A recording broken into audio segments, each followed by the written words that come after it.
What was it like then to work with one of your role models then, for example, or someone you looked up to? So obviously you were training in the same gym, I was right? training in the same gym. Brendan Ingle was in my corner for the first few fights. His son, Dominic, was in the fights.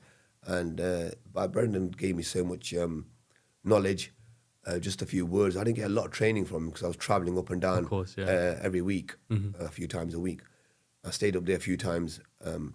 But to hear some of the stuff that they were saying, pass on some of the experience, seeing Prince Nassim there. I didn't do a lot of training with him, but he was there in the gym. Like I said, he was in and out, usually when the gym was a bit quieter. Of course, yeah. And because he was at the top and he was close to leaving them. So after about 2 years, I think he left them. And that's when things went a bit slower and I had to leave them afterwards because I wasn't getting my chances, you know.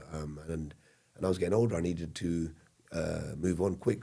Definitely, yeah. And what is that like in terms of the boxing scene of having to, pivot at speed so that you can stay, at the top or to be able to make the best decision to move forward? I think boxing is all about timing. Getting the right fights at the right time makes a massive difference. You're having the right experience before the big fights. So yeah, if I was already, I think I was 29, 30-ish, 29-ish, and I was in a position for a title. I think I just won a little belt. And they weren't really doing much with me. They were offering me fights against top names at short notice, just chucking me in as an opponent, basically. And yes, it gives you an opportunity, but it's an opportunity that you're, on paper, 80%, 90% there to lose and make the numbers up. And boxing is political. And I started learning that a bit later on. There's a lot of things that go on there.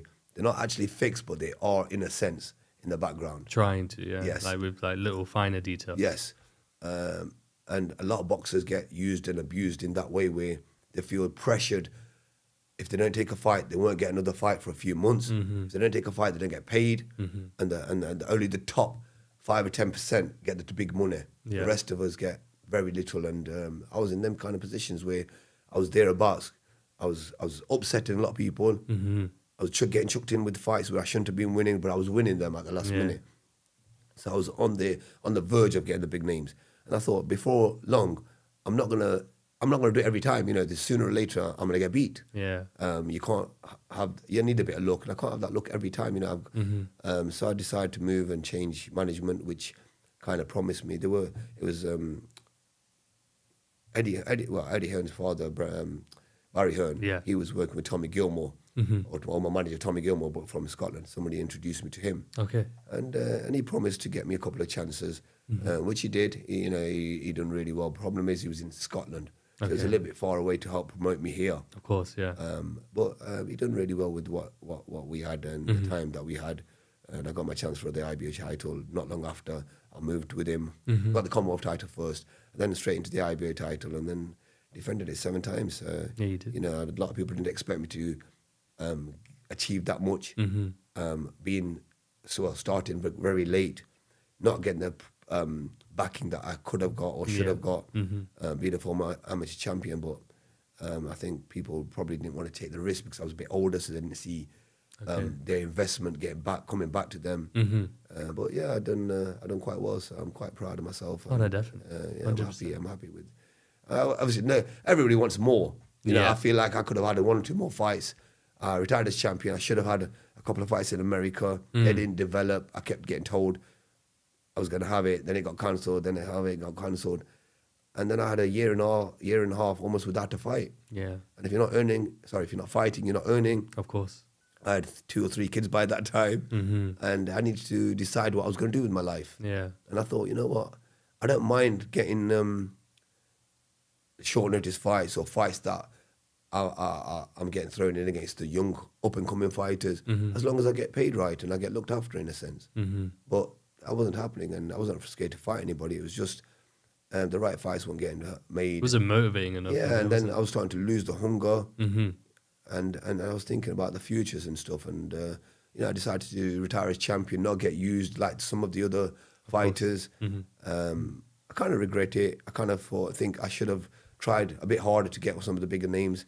Yeah. But I think at that time boxing was a little bit it was struggling a little bit. You know, there's only Sky It's Sports. like a little bit of a low period. Yeah, it was a bit of a low period. Because was it after, by that time, had Prince Nassim retired and Yes, sort of finished? yeah, all that retired. He'd retired a few years, I think. Mm-hmm. And the boxing was a bit low. There wasn't the money available.